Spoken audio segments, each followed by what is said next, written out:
नागपूरच्या उमराच्या वाडीत जाते. मी इयत्ता तिसरीत आहे. आज आमच्या शाळेला सुट्टी आहे. आज मी जाणार आहे माझ्या आई बाबांसोबत भाजी विकण्यासाठी आणि हिशोबात मदत करण्यासाठी.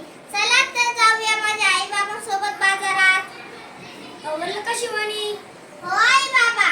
चला चला लवकर गाडी आली. सामान ठरवा.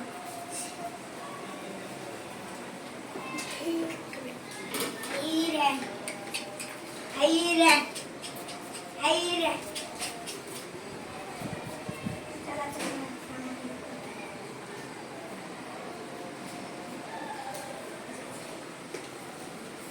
भाजी घ्या भाजी. भाजी घ्या भाजी. भाजी घ्या भाजी.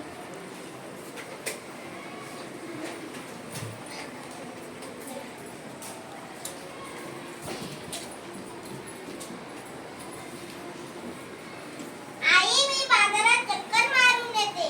जा शिवानी पण लवकर ये. हो आई.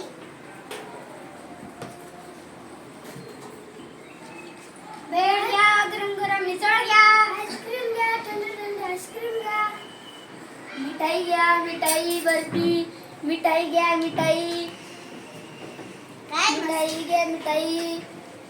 काय मस्त वास येतोय जिलेबीचा आणि मिठाईचा पण.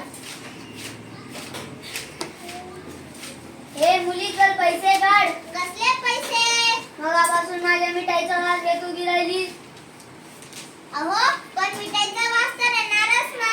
नेहमी नेहमी असंच काहीतरी विचित्र वाटतो. वासाचे पैसे खुळाच दिसतोय. मला काही माहित नाही, पैसे दे. बरं बाबा मी पैसे घेऊन येते. आई भाजी विकून झालेला चिल्लराची थैली दे